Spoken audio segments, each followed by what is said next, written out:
Fala galera do YouTube, mais um unboxing aqui do AliExpress. Dessa vez é um capacete para ciclismo. Como vocês estão vendo aqui na caixa, não foi taxado. Compra feita dia 29/9, chegou dia 27/10. Estou abrindo hoje dia 28/10.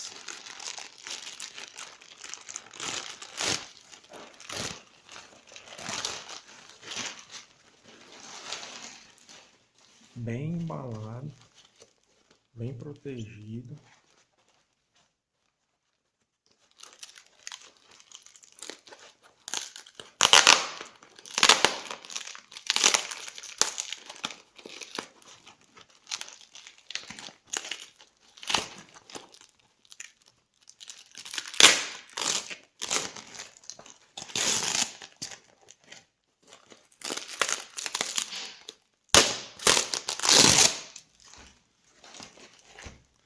Galera, eu vou deixar o link do produto aí para vocês.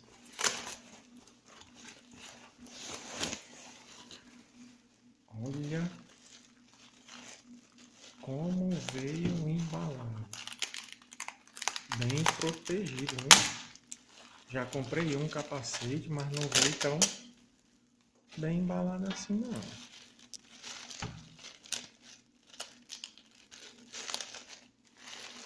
Vou continuar. Caramba!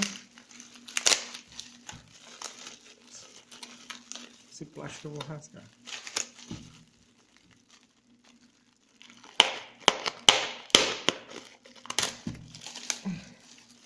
Ah, galera, foi totalmente rastreável, viu? Olha só a qualidade, viu? Olha só. Aparentemente nenhum defeito. Olha só. Tudo perfeito. Só aqui, galera, aparecem umas coisas. Não é plástico. Olha só a qualidade, viu, galera? Capacete desse daqui no Brasil você não compra por menos de R$300 não. Olha só.